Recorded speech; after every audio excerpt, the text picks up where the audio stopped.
Boa tarde.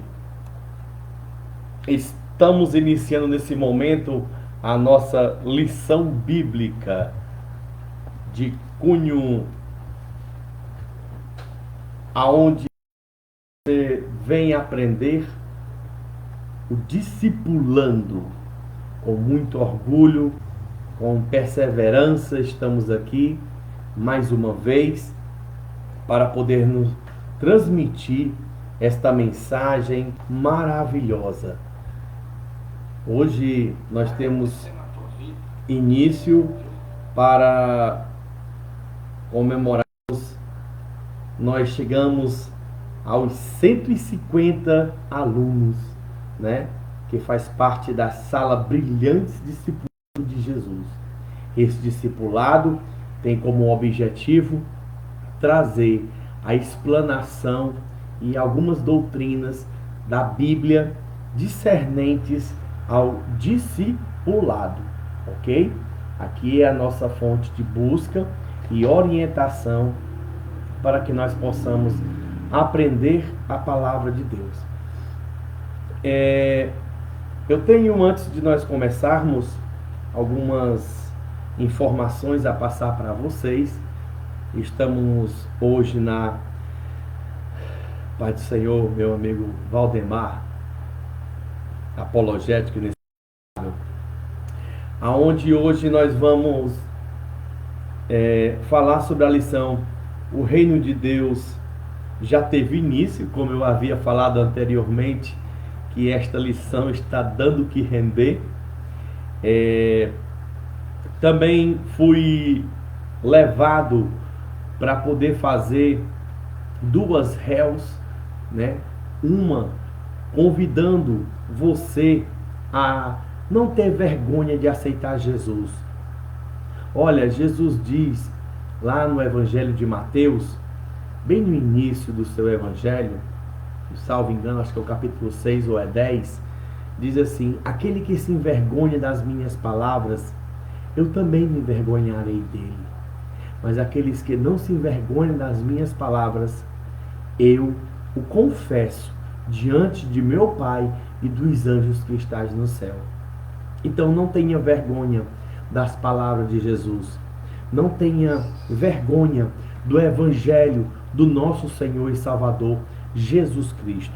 Aqui nós estamos transmitindo esta mensagem evangélica, né, de cunho, aonde as pessoas têm a oportunidade de procurar conhecer mais, entender alguns versículos da Bíblia, a qual talvez você nunca viu, não conhece, e esta palavra começa a fazer parte da sua vida, parte do seu cotidiano, e vai trabalhando na sua vida em todo instante. Eu acredito que tem sido de grande proveito a gente estar neste trabalho. Eu tenho nesses últimos dias me dedicado mais, né? Procurado sempre trazer mais explanações, aonde todas as pessoas que estão presentes conosco agora na aula, como vão assistir em outro momento, poderão ter uma compreensão melhor da palavra de Deus, tá bom? Nós temos aqui a nossa sala, está com mais de 50 que fazem parte do grupo. Como eu falei, nós temos 4 ciclos. Este é o primeiro ciclo, onde surgiu no mês de agosto de 2024, a gente criar esta página para poder estar falando aqui a palavra. E neste meio tempo eu quero dizer que quando eu aceitei Jesus, no ano de 2001, eu morava em Fortaleza. E lá eu pregava nos terminais de ônibus, Parangaba, Papicu, Antônio Bezerra, Siqueira, pregava dentro dos ônibus, né? Trazia aquela mensagem evangelística. Eu comecei a distribuir aqueles panfletinhos, né? Eu não sei se você já recebeu de alguém, mas são panfletinhos tipo esse que eu vou lhe mostrar aqui. eu sempre levei comigo, né, na minha Bíblia, estes panfletos, para você poder ter uma noção. Temos, olha, esse aqui eu usei muito, né? O Caminho para o Céu. Né? Deus diz, você não consegue chegar sozinho, porque todos pecaram e carecem da glória de Deus. Deus diz, você não pode construir seu próprio caminho, pois é pela graça que sois salvos, por meio da fé. Isto não vem de vós, é dom de Deus. Não vem das obras para que ninguém se glorie. Este é o caminho para o céu. Esse daqui, pessoal, é um dos mais fortes que eu usava. Onde você procura sua felicidade? Olha o que ele diz aí, ó. Diz um ditado: o dinheiro governa o mundo. Não se pode negar esta verdade. Nada no mundo fascina tanto as pessoas quanto o dinheiro. Todos procuram dinheiro, bens, todos procuram enriquecer, trabalhando, outros economizando e ainda outros por meios de herança ou jogatinas, e não raramente através de enganos e trapaça. Será que é verdade que o dinheiro traz felicidade para quem o possui? Né? São mensagens evangelísticas que nós trabalhamos muito, né? Esse aqui é para você que talvez está precisando ter noção disso. 4 realidades: pecado, perdão, inferno e céu. Qual a sua relação? Há coisas que são invisíveis, mas que ainda assim existem, sem que duvidemos de sua existência. Por exemplo, ninguém duvida que a eletricidade seja real, pois apesar de não a vermos, podemos experimentar seus efeitos. Mesmo que você não veja a eletricidade, você não irá tocar no cabo de alta tensão, pois você acredita que ela está lá. O pecado é uma realidade, o pecado é a desgraça dos povos, o pecado é uma realidade. Bem, esse aqui fala sobre a eletricidade. Ela é real. Ninguém duvida que a eletricidade não existe. Por mais de a gente não ver a eletricidade, a gente pode experimentar os seus efeitos. O pecado também é uma realidade. Por mais que você não veja, nós podemos desfrutar os seus efeitos. As pessoas podem desfrutar os efeitos do pecado. E os efeitos do pecado são catastróficos, né? São de destruição. Então eu pregava, distribuía centenas de panfletos semelhantes a estes nos terminais, nos postos, nos ônibus. E o meu público sempre, quando eu morava em Fortaleza, era poucas pessoas. Talvez por dia eu alcançasse umas 500 pessoas, né? Isso acontecia de segunda, quarta e sexta. Eu ainda tenho recordação que segunda-feira eu ia para o terminal do Parangaba, quarta-feira eu ia para o terminal da Antônio Bezerra, na sexta-feira era sempre no terminal do Siqueira, e domingo eu gostava muito de ir para o terminal do Papicu. E nesse meio tempo que eu ia para os terminais, eu pregava dentro dos ônibus, né, do transporte. Eu morava sozinho, não foi fácil a minha vida lá. Mas hoje, esta página, ela veio trazendo uma grande novidade. Eu posso alcançar centenas de milhares de pessoas com a mensagem pelo Evangelho, aqui pela internet. Eu alcanço você que está me ouvindo. Você tem noção de quantas pessoas aqui, a notificação que eu recebo pelo Facebook, eu estou alcançando? nós estamos alcançando aproximadamente 3.500 pessoas. Então esse público, né, fora os nossos alunos de 150 pessoas, que nós estamos alcançando, trazendo esse ensinamento. O objetivo não é, como eu já falei, não é ter grandes quantidades de pessoas, não é likes, não é eu tenho 30 mil pessoas inscritas, não é receber plaquinha de YouTube aqui não. O intuito aqui é alcançar você. É alcançar você que precisa. Você já parou para pensar quantas passagens bíblicas Deus levou o profeta de um lugar para outro só para trazer uma mensagem para aquela pessoa? A mulher samaritana que estava lá pegando água, ela foi a primeira pessoa a quem Jesus disse que era o Messias. O eunuco, a qual Filipe foi transladado para poder levar o evangelho para aquele homem que conhecia os profetas, estava vindo lá era eunuco da rainha de Candace, e ele estava indo adorar a Deus em Jerusalém, quando estava voltando, na verdade, quando ele vinha lendo o profeta Isaías e aquela pergunta ícone, né? Como eu posso entender? Felipe perguntou: entendes tu o que lê? Ele disse: como eu posso entender se não há quem me explique? E aí ele pergunta: de quem é que o profeta está falando? É dele mesmo ou é de outro?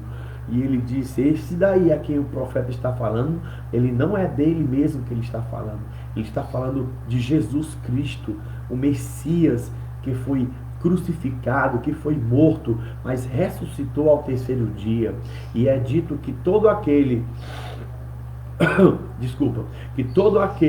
que o confessar como diante dos homens como a pessoa salvador de sua vida, recebe a salvação. E nisso nós podemos confirmar com o batismo nas águas. E ele procurou e disse: ali tem um poço de água, há algo que me impeça de se batizar ali? Ele disse: não há nada que impeça. Se tu creres, tu receber em seu coração, você pode receber o batismo. Então foi esta a condição do Senhor tirar Filipe de um lugar para outro. E quantos outros mais na Bíblia que vieram a conhecer o Evangelho através de uma só pessoa que passou longas distâncias para levar o Evangelho. Só que existe muitos tipos de Evangelho, né? Nós temos na Bíblia, lá em Gálatas, nos relatando que há Evangelho falsificados, né? E a gente deve tomar muito cuidado. A Bíblia diz, né, como Paulo havia falado aos Gálatas, que se vier um anjo do céu anunciar outro evangelho, que seja anátema, quer dizer, amaldiçoado, cunho de maldição. Se alguém vier, o que é cunho de maldição? Se alguém vier a praticar aquele outro evangelho que está sendo ensinado, que está sendo pregado, esta nova doutrina, esse novo costume de cunho evangélico, messiânico, que não está com base na Bíblia, seja amaldiçoado. Quem está falando isso não sou eu. Quem fala isso é a própria Bíblia, lá na epístola a qual Paulo escreveu, a carta aos Gálatas. Então, temos que ter cuidado. Se você prega, que seja pregue conforme a palavra de Deus. Se você ensina, que seja dentro das Escrituras Sagradas.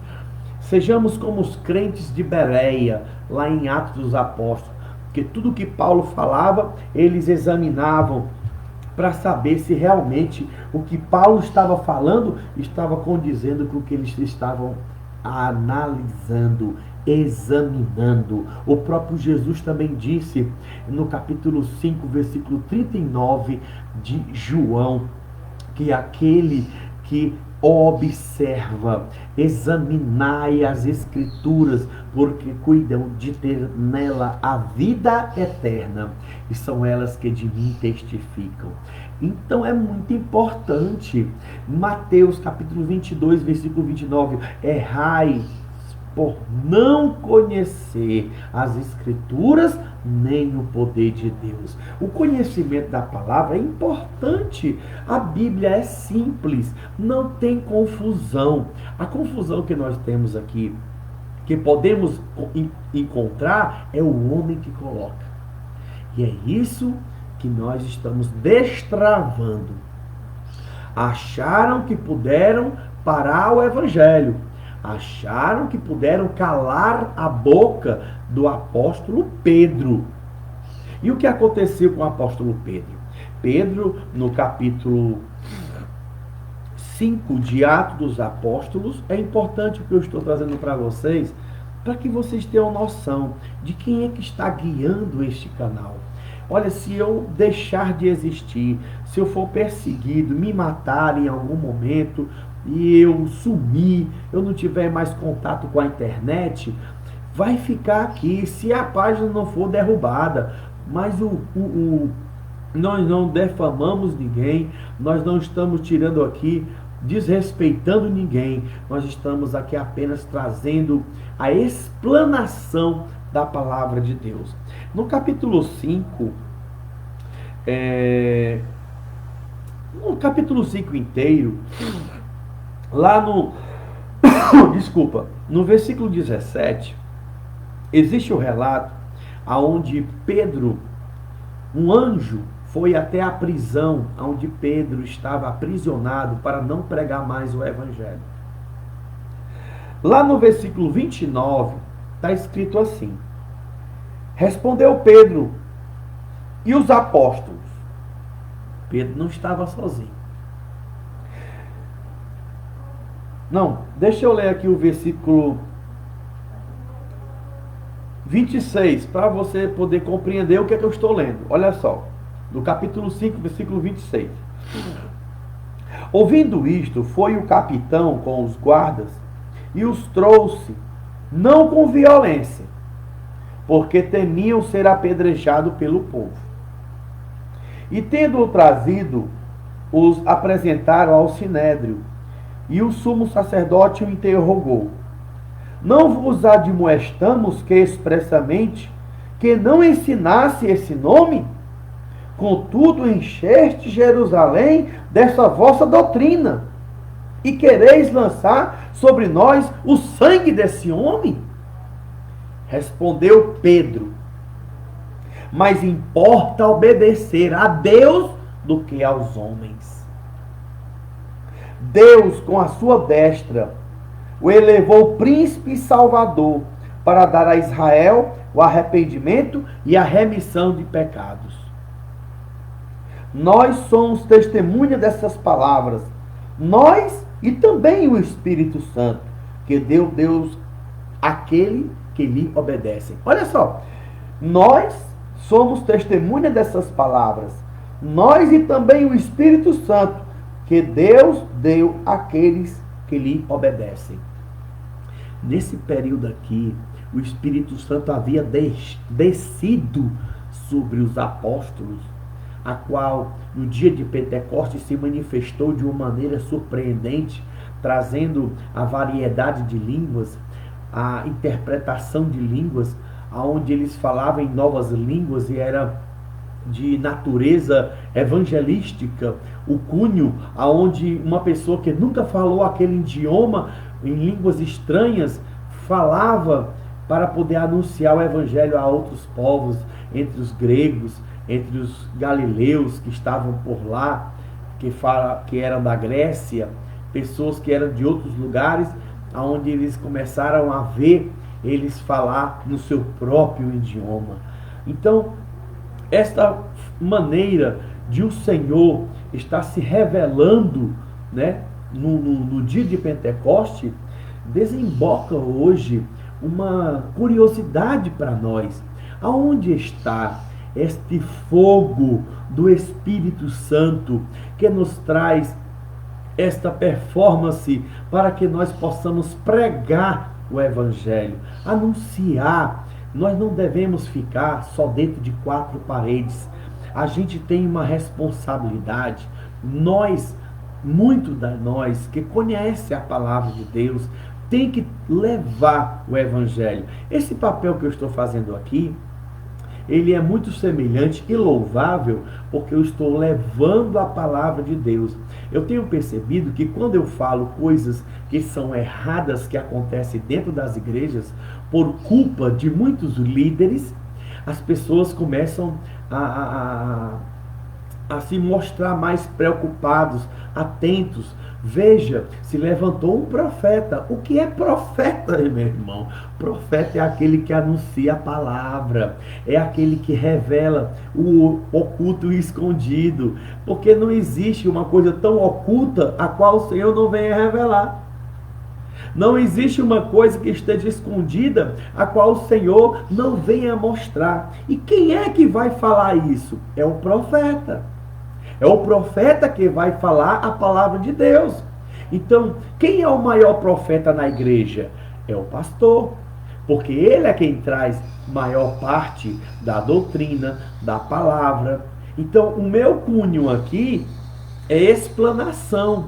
Mas se o Senhor mandar eu falar uma palavra que está dentro da Bíblia Sagrada, e se vai te ferir, se vai te machucar, se vai, doeu aqui em mim, não era para ele ter falado isso, meu irmão. Se foi Deus que mandou falar, eu te digo, mais importante é obedecer a Deus do que obedecer o homem. Aí, Gamaliel pediu, logo no versículo 34, 33 em diante, ele pediu para que os apóstolos fossem retirados, e Gamaliel queria conversar. Eu estou falando isso para chegar a esse ponto. Queria conversar com o sinédrio ali, os mestres da lei, né? 34. Mas levantando-se do sinédrio, certo fariseu chamado Gamaliel, doutor da lei, venerado por todo o povo, mandou por um pouco que levassem para fora os apóstolos. Então lhe disse: israelita, acautelai-vos a respeito do que haver de fazer sobre estes homens. Por quê? Porque veio aquela palavra mais célebre, onde ele falou: se o que eles fazem for de Deus, permanece. Mas se o que eles estiverem fazendo não for de Deus, se acaba. Por que é que tem muitas igrejas se acabando? Por que é que tem muitas obras se levantando hoje com fogo muito grande, com um movimento grande, e amanhã se acaba? É porque não é de Deus. Olha, tudo que formos fazer para o Senhor, que nós façamos com cuidado, para edificar, porque a perseguição tem sobre todos, sobre tudo. Então, tudo que você for fazer, primeiro, edifique a sua casa sobre a rocha. É um casamento, é um comércio, é a sua casa. Seja o que for que você venha edificar, edifique sobre a rocha. A rocha é Cristo, é a sua palavra. Se você edifica a casa sobre a rocha, pode vir a tempestade, pode correr os rios, pode soprar os ventos, bater com ímpeto contra aquela casa e ela não cai, porque está edificada sobre a rocha. Por que que tem coisas que parece que são de Deus, mas não permanecem? Primeiro, possivelmente quem está na frente é o homem, e o homem é extremamente falho. E segundo, a doutrina, os preceitos, os costumes são de homens. Então isso tende muito a ter sua falha.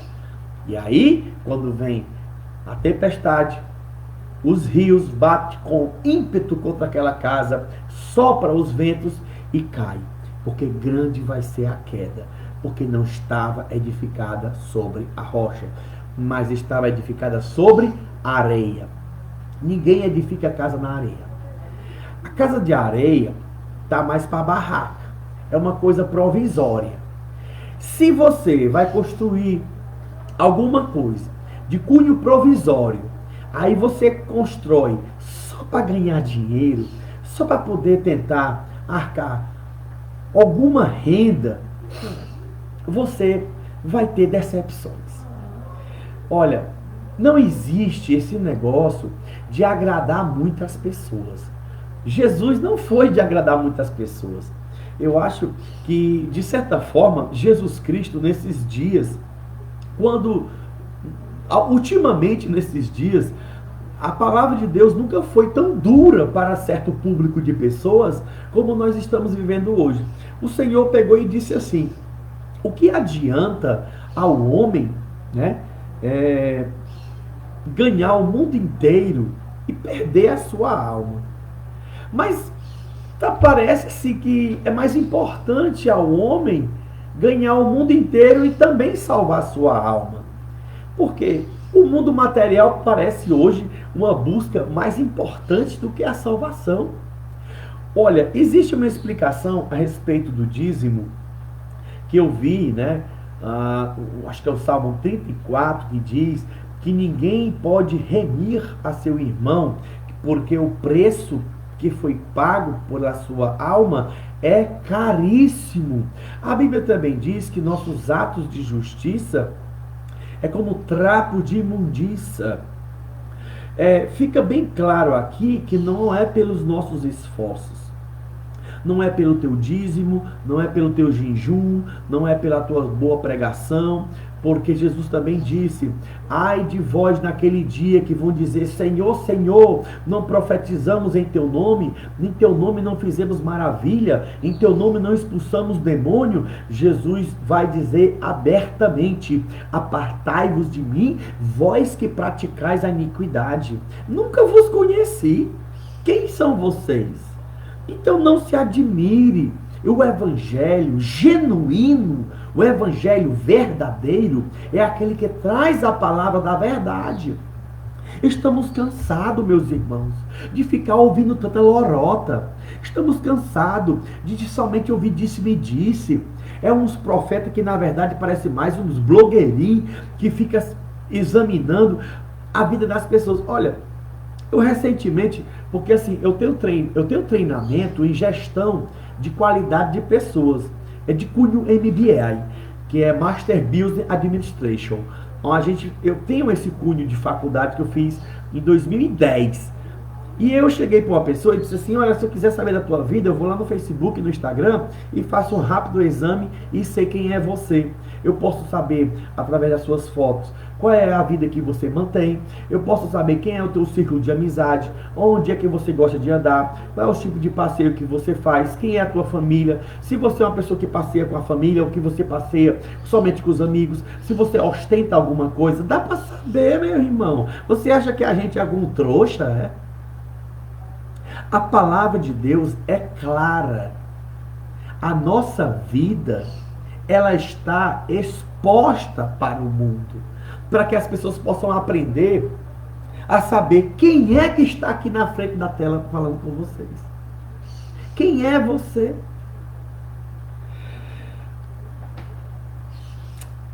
Eu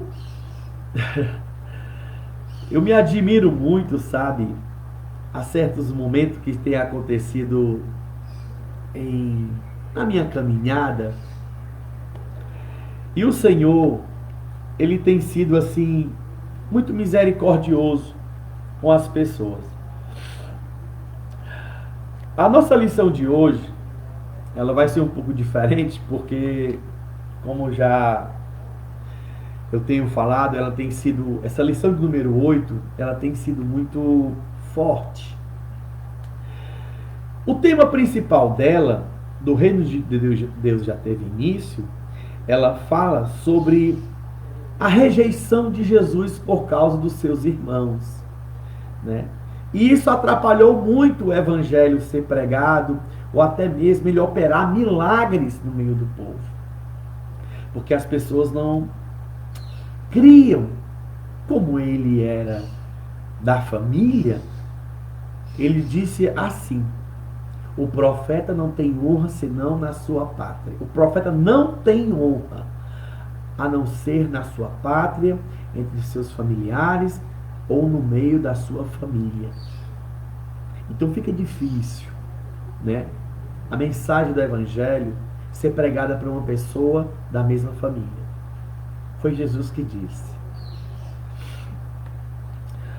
Bem, pessoal, eu já tenho aqui me alongado em minhas palavras.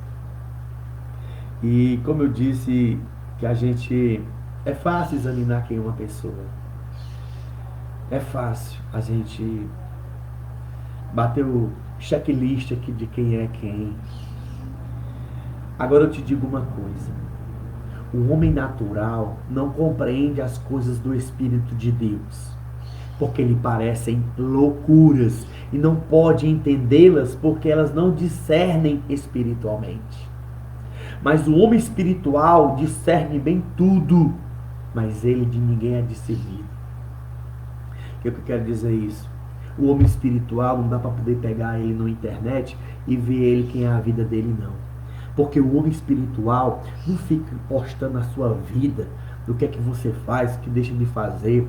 Porque o homem espiritual, o seu momento mais íntimo é dobrado de joelhos dentro do seu quarto orando. É buscando a Deus, é lendo a palavra. Não dá tempo de ficar postando foto de comida, foto de passeio, onde é que eu estou, onde é que eu deixo de estar. A vida espiritual, ela é dedicada única e exclusivamente a Deus. Porque nesses últimos dias, aonde nós estamos vivendo, nós estamos nos deparando com situações avassaladoras de abominações. Quando o Senhor mandar uma mensagem, eu vou trazer aqui uma revelação para vocês, tá bom? Sobre as 7 igrejas do Apocalipse. Vamos lá. Quando o Senhor falou sobre as 7 igrejas do Apocalipse,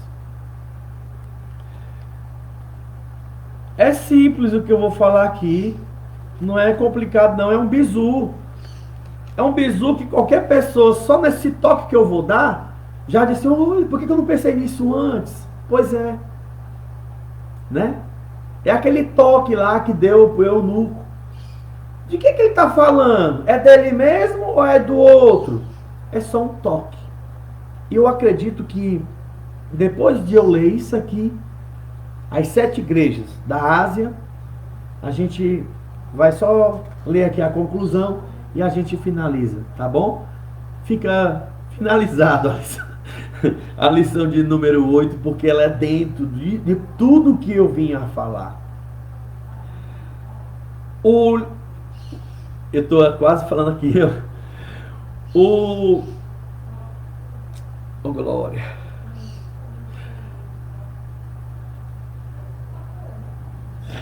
Estou sentindo algo de Deus muito forte.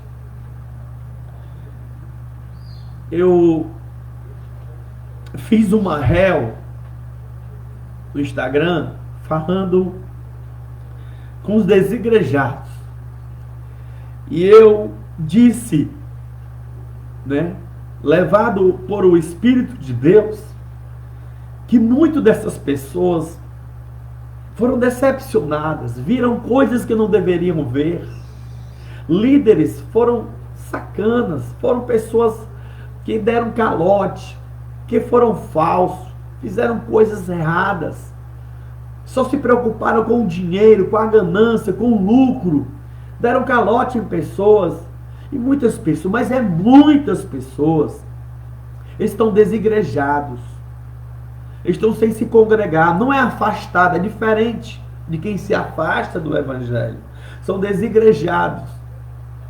E eu senti de Deus que nesse momento é a hora exata, meu irmão, de você procurar voltar a se congregar, porque o Senhor fala com você. Lembra-te de onde caíste e arrepende-te e pratica as primeiras obras. Porque tu deve se lembrar de onde tu caíste. Não é uma queda de se afastar, não. É uma frieza espiritual. Se o Senhor está levantando nesses últimos dias pessoas para poder voltar a se congregar, a juntar as brasas novamente, está chegando a hora, profeta. Está chegando a hora. E este é o momento. E eu falei uma coisa muito importante, que é justamente o que Daniel passou em Babilônia. Daniel vivia em Babilônia, escravo por Nabucodonosor, mas ele não se contaminava com Babilônia. Ele não comia no prato do rei Nabucodonosor. Ele foi sentenciado a ser lançado na cova dos leões, mas permanecia fiel. Quando Misael, Ananias e Azarias, né, que tem um nome babilônico que é Sadraque, Mesaque e Abednego, foram lançados na fornalha de fogo, né, ardente, porque não quiseram se dobrar o seu joelho perante Baal. Mas, irmão, o que tem isso a ver com os dias de hoje? Irmãos, a igreja, em muitas denominações, em muitos lugares, chegará a ser um campo de batalha. E não é para nós sairmos de lá. Eu trago essa mensagem para você permanecer lá, meu irmão. Porque é lá que você vai mostrar o teu testemunho de fé, o seu comportamento, a sua diferença daquele que serve a Deus e o que não serve, daquele que busca o Senhor e o que não busca. Porque lá em Apocalipse, nos últimos capítulos, diz: quem é sujo, suje-se mais. Quem é imundo, pratique mais imundícia. Mas quem é santo, santifique-se mais. Quem é puro, purifique-se mais.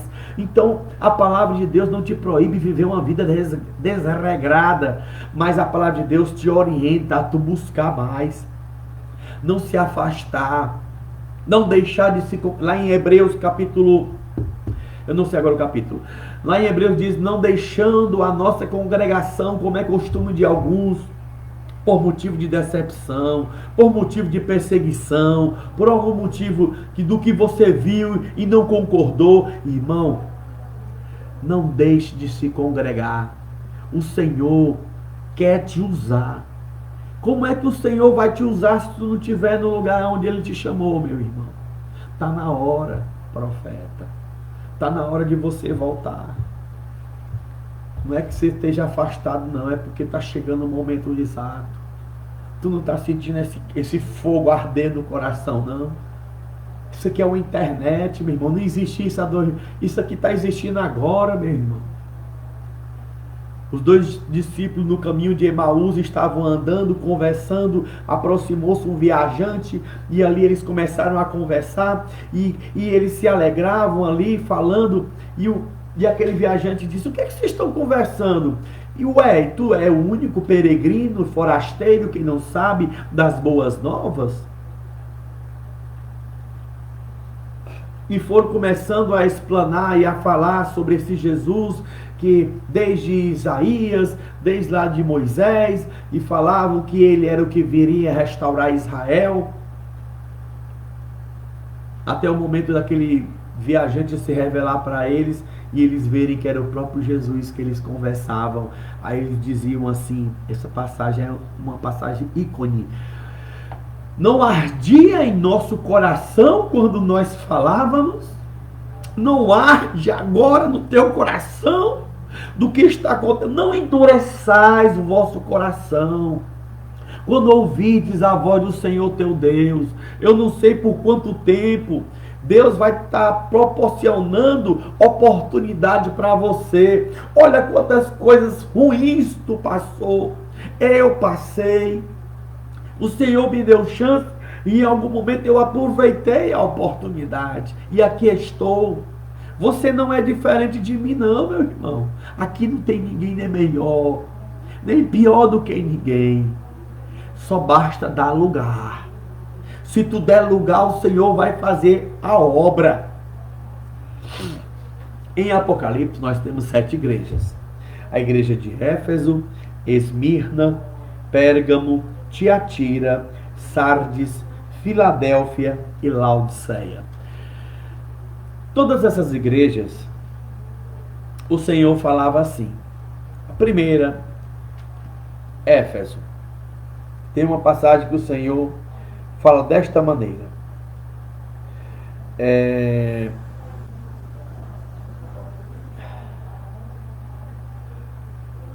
Lembra, capítulo 2, versículo 5. Lembra-te de onde caíste. Arrepende-te e pratica as primeiras obras. Se não te arrependeres, brevemente virei a ti e removerei do seu lugar o teu candeeiro, se não te arrepender. Olha aqui, ó. Ele diz o que aqui, ó? Virei a ti. Certo? Virei a ti. Esmirna, ele diz assim, capítulo 8 em diante, nós estamos na igreja de Esmirna. Versículo 10. Esmirna, não temas as coisas que está para sofrer. Escuta, o diabo lançará algum de vós na prisão, para que sejais provados e tereis uma tribulação de 10 dias. Ser fiel até a morte, e dar-te-ei a coroa da vida. Ao que vencer, de modo algum sofrerá dano da segunda morte. Quer dizer, persevera. Está falando sobre perseverança. Pérgamo. Aqui em Pérgamo, o Senhor diz assim,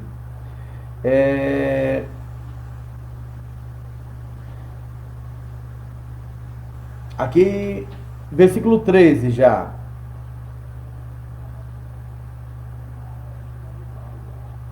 Só um momentinho.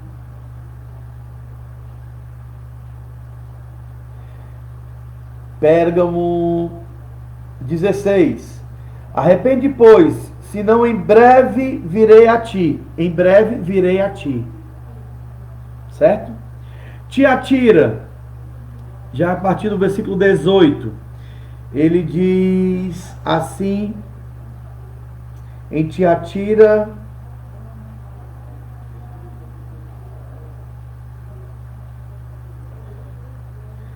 ao que vencer, aqui, ó, ao que vencer e guardar até o fim as minhas obras, eu lhe darei autoridade sobre as nações, e com vara de ferro as regerá. Certo? Sardes. Em Sardes, olha só, capítulo 3 já, versículo 3, em Sardes. Lembra-te, pois, do que recebeste e ouviste, e guarda-o e arrepende-te. Mas não vigiares, se não vigiares, virei sobre ti, como um ladrão. E não saberás a que hora sobre ti virei. Olha só. Filadélfia. Em Filadélfia, versículo 11. Venho sem demora. Venho sem demora. Guarda o que tens, para que ninguém tome a tua coroa. Olha só.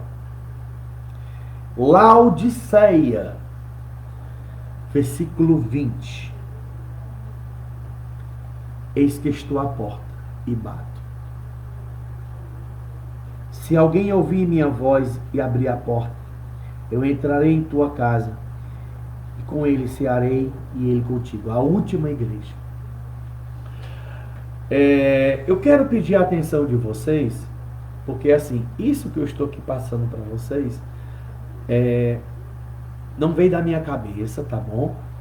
Vem de muitos estudos, livros, e em toda a minha vida cristã evangélica, com meu saudoso pastor José Guilherme Neto, era um apologeta, um cara que entendia muito as escrituras, um mestre nas escrituras.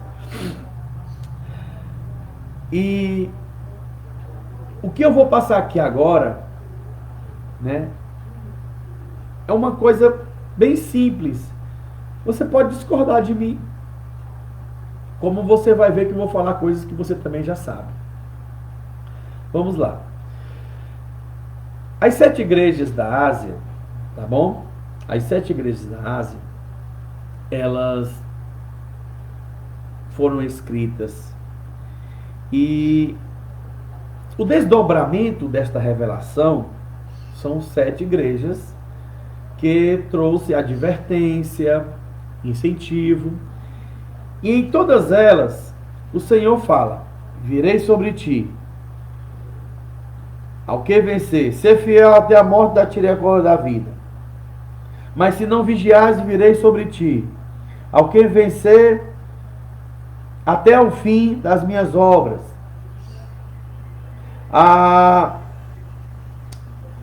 Arrepende-te, pois senão em breve virei a ti, né? Então você vê que aqui ele está sempre falando que ele virá. Eu estou vindo, virei a ti. E é muito interessante que na última igreja ele não vai vir. A última igreja, ele está já às portas batendo. Então, assim, de cunho lógico, as 7 igrejas foram escritas para advertir a conduta que estava acontecendo naquela época em cada igreja, tá? Na época atual, que é no ano, porque foi João, então João, ele morreu, ele tinha aproximadamente 84 anos de idade, quando ele recebeu a revelação na ilha de Patmos. Então, é o ano, podemos dizer que é o ano 70 depois de Cristo, tá bom? 70 depois, exatamente, 70 a 80 depois de Cristo. Então, essas 7 igrejas, elas trazem uma revelação com cunho profético. Aqui, você pode utilizar, como nós sempre aprendemos, em todas as 7 igrejas da Ásia, palavras que vêm fortalecer a fé pessoal de cada pessoa. Tá bom? Quer dizer, o que foi falado das 7 igrejas da Ásia para aquele período, como é uma mensagem profética, ela serviu para aquela época, tá? Ela tem um cunho de servir para nós, certo? Pessoalmente, e ela também serve para as igrejas hoje, tá bom? Falar o estado de determinadas igrejas hoje. Pois é, são 7 igrejas. Então, em algum lugar no planeta, no Brasil, Estados Unidos, África, seja onde for, a palavra de Deus, ela se encaixa de acordo com a conduta de cada igreja, né? Por isso que são 7, que cada uma tem uma especificação de problemas, de dificuldade. E agora vem o que eu preciso trazer para vocês sobre essas 7 igrejas da Ásia, que é muito interessante. É quando existem, eu tenho aqui uns 3 livros, tá? E eu já ouvi outros comentaristas, né? E um deles é o Rodrigo Silva, a qual falou sobre isso que eu vou dizer aqui agora, e faz muito sentido. Você julga o que é mais viável. As 7 igrejas simbolizam também 7 tempos, né? Dá-nos a ter a interpretação de 7 tempos. O primeiro tempo da igreja é como se classifica o tempo de Éfeso. O segundo período da igreja, a carta de Esmirna. O terceiro Pérgamo. Ele dividiu até a volta de Cristo em 7. Então tem o primeiro até o 7º. Então em todas elas o Senhor fala: virei a ti, eis que venho sem demora, guarda o que tu tem para que ninguém tome a tua coroa, né? Venho sem demora. Mas justamente na última ele já está à porta e bate. O que isso nos traz?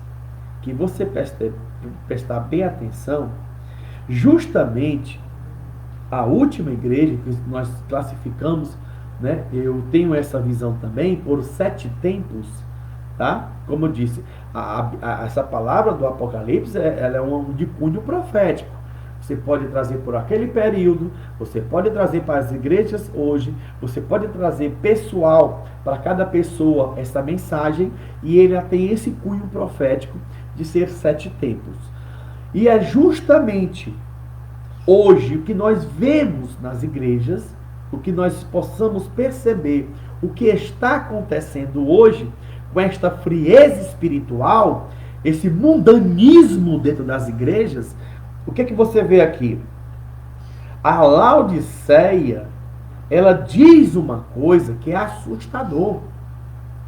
Ela dizes assim, no versículo 17, capítulo 3, 17. Dizes, rico sou, estou enriquecida, e de nada tenho falta, mas não sabe que és um coitado, miserável, pobre, cego e nu. A igreja sofreu ao longo de milênios, ao longo dos tempos, perseguição, maus trato, fome, falta de situação financeira para poder fazer o que for, para mandar um obreiro para o campo. Havia sempre junta missionária para poder ajudar os colaboradores. Hoje você pode ver igrejas que falam justamente parecido com essas palavras. Rico sou, de nada tenho falta. Estou enriquecido. Mas o Senhor fala aqui, mas não sabes que és um coitado, pobre, cego, nu. Trazendo isso para o mundo espiritual, as igrejas hoje, em muitas delas, está faltando o essencial, o espiritual, o Espírito Santo. Elas estão se colocando mais na questão financeira. Estão se preocupando mais com materialismo. Se tu prospera, se tu não está prosperando, quantos bens tu tem, qual é a roupa que tu veste, como é que tu está se comportando, ou se tu está com gravata e paletó, se tu está bem arrumadinho e bonitinho. E está se esquecendo do essencial, do que é provado por Deus, aquela essência fiel e verdadeiro. O que adianta você honrar a Deus com a tua boca, mas o coração está longe de mim? Em vão, porém, me adora, ensinando doutrinas que são preceitos de homens, invalidando assim o mandamento de Deus. A importância hoje que nós devemos trazer mais vamos continuar para você ver, ó. Aconselho que de mim compre ouro refinado no fogo. Quer dizer, estou fazendo até fajunta de pedras, fajunta de materiais preciosos. Michelin, né? Isso é uma analogia para você entender. O que tu usa é ouro mesmo? Ou é só folheado? É Michelin? Hã?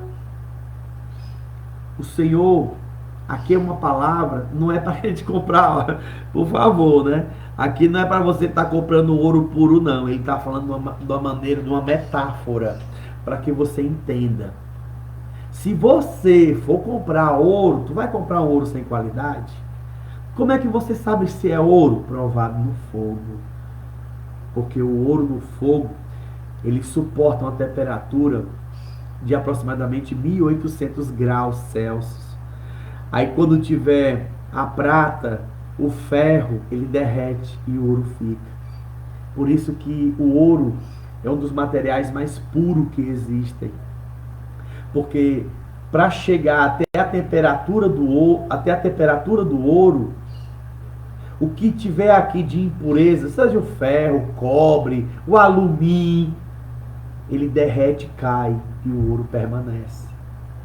Então, um metal precioso. Vamos continuar. Para que te enriqueça, vestes brancas para que te vistas, e não seja manifesta a vergonha da tua nudez.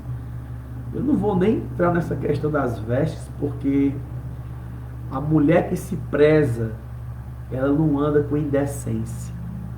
Tá bom? A Bíblia diz que a mulher de Deus se atavie com trajes honestos, com pudor e modéstia.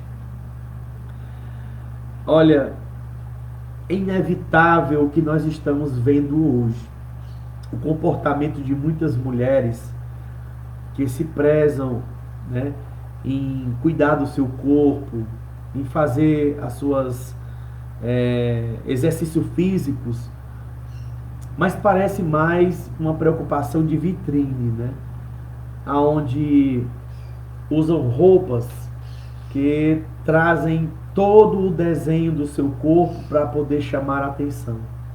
E isso eu tenho certeza que tem prejudicado muito a vida, sua vida conjugal. Isso tem prejudicado muito porque você não vai deixar de receber, porque você está incitando, né, o desejo aos homens em pecar com você. E isso não é louvável. Uma mulher de Deus que tem a sua saúde, que tem a seu bom estado, deve se preservar com pudor e modéstia, com trajes honestos, que se vista com vestes brancas, para que não se vejam. Porque vestes brancas? Aqui a vestes brancas está querendo dizer para que não sejam roupas manchadas, né? Então vestes brancas quer dizer roupas puras, que não haja, segundo os interesses, em você está mostrando a vergonha da tua nudez. É o inverso da palavra que diz que não seja manifesta a vergonha da tua nudez. Isso tem prejudicado muitas mulheres de Deus, sabe?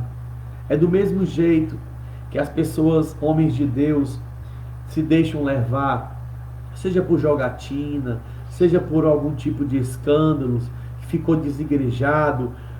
E às vezes, um detalhe, o Espírito Santo de Deus, ele tem ciúmes. Tiago 4,4 diz: adúlteros e adúlteras, não sabeis vós que a amizade do mundo é inimizade com Deus? Portanto, todo aquele que quiser ser amigo do mundo constitui-se inimigo de Deus. Aí no versículo abaixo diz assim: não sabeis vós que o Espírito de Deus tem ciúmes? Será que esse ciúmes aqui é aquele quebra-pau? Com certeza não. Esse ciúmes aqui, ele tem a ver com zelo. Como Paulo diz em outras palavras: estou com zelo de vós, com zelo de Deus, para vos apresentardes a uma virgem, a saber, Cristo. Então, esta preocupação, hoje em dia, né? A saia é aonde? É no joelho ou no meio da canela? O cabelo, pode ou não pode cortar? Eu posso ou não posso usar brinco? Eu posso ou não posso fazer maquiagem? Olha, tudo com decência e ordem. Dá tudo certo. Agora, desculpa, o que se vem aqui a fechar mais é a performance de ter um bom comportamento. Uma mulher que se preza, uma mulher que se dá ao seu respeito, ela jamais vai usar algo extravagante para chamar a atenção. Se você quer chamar a atenção, tem alguma coisa que está errada. Eu acho que as mulheres devem tentar chamar a atenção do seu marido e não dos homens. Se você está chamando a atenção dos homens, é porque algo está errado na sua vida. Quem habita em você não é o Espírito Santo de Deus. Porque o Espírito Santo de Deus, ele tem ciúmes, assim como o teu marido também há de ter ciúmes em você andar se amostrando, né? O que acontece no mundo hoje em dia é tão nojento, sabe? Porque muitas das vezes existe um casal que são casados, mas não vivem mais juntos. Estão dentro de casa, mas os seus corpos estão separados. O homem, por um lado, já tem a sua outra amante e a mulher tem o seu amante também por outro lado. Aí fica os dois vivendo um jugo desigual, fica vivendo um de um jeito e outro de outro. Dentro de casa são casados no papel e tudo, mas a sua vida são separados. Um tem a sua amante que mora na cidade tal, e a outra tem aquele seu amante que está lá na academia também, que sempre vai lá e procura sair com ele de vez em quando. Isso aí eu estou falando não é uma coisa de se assustar ninguém não, isso já está, sabe? A gente aqui não está para descobrir nada de ninguém não, meu povo. É porque o Senhor está às portas. O que o Senhor falava nas outras igrejas, Ele falou aqui, na Laodiceia: rico sou, de nada tenho falta. E o Espírito Santo de Deus? E o fogo do Pentecoste, do Espírito Santo de Deus, o falar em línguas estranhas, o dom da palavra, o dom de visão, o dom de discernimento de espírito, os frutos do Espírito Santo, será que eles estão se manifestando na sua vida? Mansidão, paz, amor, temperança, domínio próprio, essas coisas existem na sua vida e você faz da sua vida do jeito que você bem quer? Você se diz rico, de nada tem falta? As igrejas hoje, como é que elas estão? Elas não estão precisando mais do Espírito Santo? Você nem ouve mais, estão que nem os discípulos de João Batista, quando se encontraram com Paulo. Ele disse, vós a receber, vocês conhecem Jesus? Ele disse, sim, conhecemos, nós conhecemos Jesus lá de Paulo. Ai, vocês são discípulos de quem? Nós somos discípulos de Paulo. De Paulo? Vós já recebeste o Espírito Santo? Nós nem sabemos, ouvimos falar que haja Espírito Santo. Foi o que Paulo fez? Chamou aqueles homens, batizou em nome de Jesus, orou sobre ele com imposição de mãos e foram batizados com o Espírito Santo e falavam em novas línguas. A manifestação do Espírito Santo de Deus para aqueles que recebiam o batismo, o Espírito Santo também se manifestava. Para quem o Espírito Santo se manifestava, você poderia pregar. Foi isso que aconteceu no concílio, na grande assembleia que houve lá em Atos dos Apóstolos, a discussão se pregava ou não aos gentios. E aí veio Pedro, que falou que o Senhor também, através de Cornélio, Deus mandou um lençol e tinha todos os animais, e o Senhor disse, vai lá, mata e come. E ele disse, de modo algum comerei a coisa imunda ou impura. E o Senhor disse, não se faça imundo ou impuro aquilo que eu santifiquei. Ele estava falando a respeito também do evangelho a ser pregado aos gentios, que ele foi lá em Cornélio, o centurião, aonde ele pregou e se converteu toda a sua casa. Como também Filipe, com o eunuco, foi lá e pregou para aquele cara, e ele recebeu também a palavra, o evangelho.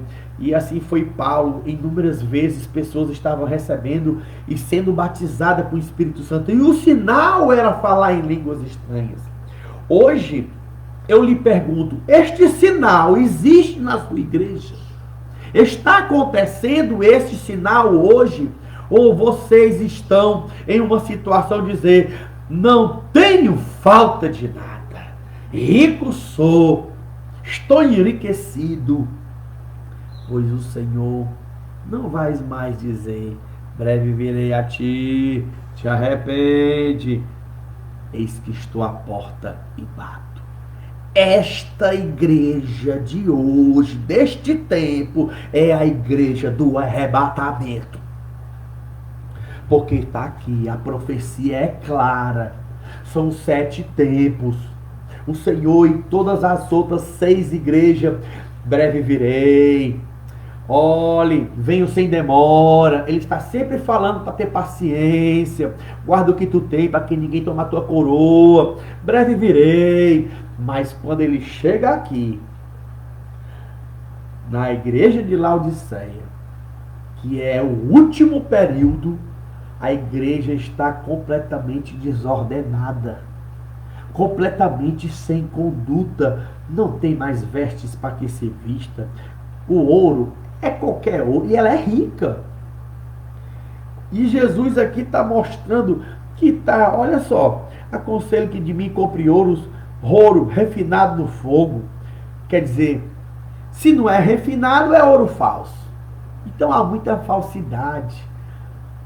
Ele enfatiza, vestes brancas para que te vistas, e não seja manifesta a tua vergonha, da tua nudez, colírio para ungir os teus olhos, a fim de que vejas. Lá em Laodiceia,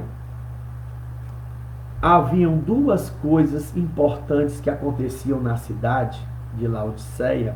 Uma delas era uma das maiores fábricas têxtil, onde se produzia a maior produção de lã e de linho para produzir vestidos. Era lá, era a fonte de distribuição. E, para nossa surpresa, em Laodiceia é onde havia os melhores médicos oftalmoclínicos, né, que cuidavam da visão, faziam cirurgia naquela época de cataratas, fazia cirurgia de retirada de catarata de visão. E aí o Senhor pega e diz: colírio para os teus olhos. Quer dizer, como é que ele fala para uma cidade comprar? Parece uma congruência, né? Como é que você está falando para uma cidade que produz tecido e manda ela comprar vestidos para que te vista? Como é que tu chega para o médico e diz: olha, procura comprar um colírio bom para ti, porque vocês não estão sabendo produzir colírio, sabendo que lá é um local onde a medicina ocular se multiplicou, se abrangiu. Pois é, para você ver como isso aqui é de cunho espiritual. O Senhor está advertindo essa igreja, porque ela é a igreja do arrebatamento, não é daquela época, é de hoje. A igreja de hoje está descansada. A igreja de hoje parece que estamos naquela passagem de Lucas capítulo 18, onde o Senhor fala: será que o Filho do Homem, quando vier, ele achará fé na terra? Porque o Senhor falava sobre a perseverança de oração. Então eu espero que vocês tenham entendido essa explicação que fala sobre as 7 igrejas. Tem um cunho revelatório, onde você tem as 7 igrejas que era daquela época, a qual o Senhor revelou o comportamento delas. Tem o cunho onde você pode trazer para os dias de hoje o comportamento de cada igreja, de cada denominação, assim você bem entender. E tem também a questão pessoal, você pode trazer cada palavra de cada igreja do Apocalipse para você, alguma mensagem, algum aconselhamento. Mas a palavra mais forte é quando você vai para o cunho, onde ela é de 7 tempos, 7 períodos, onde você tem cada período o Senhor falando: olha, venho sem demora, olha, guarda o que tu tem para que ninguém tome tua coroa, olha, brevemente verei a ti, te arrepende. Ele está sempre advertindo e falando que vai vir. Mas na última, meu irmão, ele diz: eis que estou à porta e bato. Ele vai pegar muita gente de surpresa.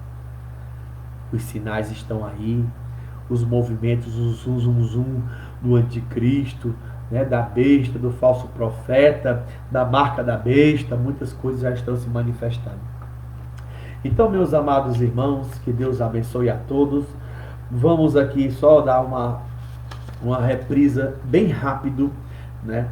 O primeiro ponto falava sobre a natureza do reino de Deus, aonde ele iria enfatizar o temporal e eterno, certo? Material e espiritual, presente e futuro. O segundo ponto seria o reino de Deus na atualidade. Eu acredito que com tudo que eu falei aqui já deu para entender bem, né? Onde falava a expectativa israelita frustrada, inobservável e não localizável, mas real. O reino ou reinado de Deus. E o terceiro ponto seria: o reino de Deus se completará no futuro. A igreja, o mundo, a igreja e o mundo. E a conclusão: os reinos deste mundo são temporais, passageiros e dependem das circunstâncias para substituir. Lucas capítulo 14, versículo 31 e 32. Lucas 14, versículo 31 e 32. Qual é o rei que, indo para ao combate com outro rei, não se assenta primeiro para calcular se com 10.000 pode sair ao encontro do que vem com ele com 20.000? Doutra maneira, estando o outro ainda longe, manda embaixadores e pede condição de paz.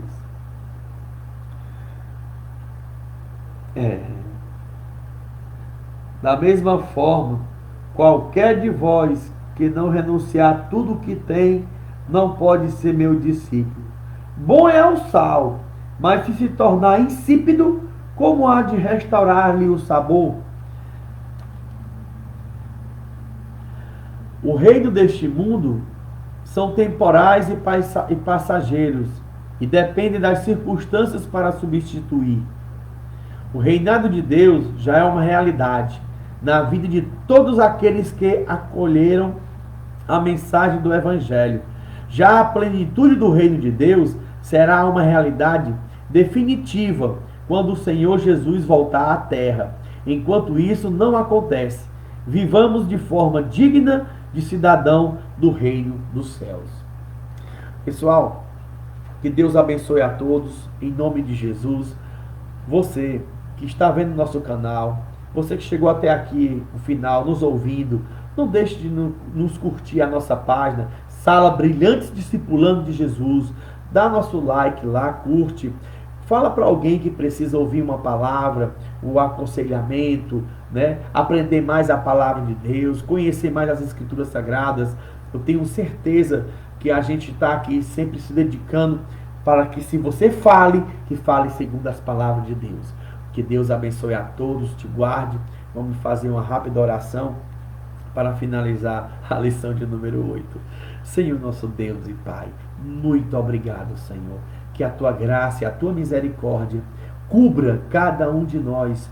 Ó Deus, com teu sangue, dá-nos, Deus, sabedoria para entendermos a tua vontade. Toca no coração de cada um e vem fazer a tua operação de milagre, Senhor, fazendo com que essa pessoa saia desse coração duro e deixe um coração de carne trabalhar na sua vida, mais quebrantado, mais humilde, para que a tua palavra venha fazer efeito e ele venha se levantar um profeta, um guerreiro das nações. Muito obrigado. Amém. Que Deus abençoe você e a sua família. Até o próximo domingo com a lição de número 9, que tem como título A Morte de Jesus. Amém? Que Deus abençoe a você e a sua família para todos sempre. Amém. Um abraço a todos. A paz do Senhor Jesus Cristo seja com você e a sua família.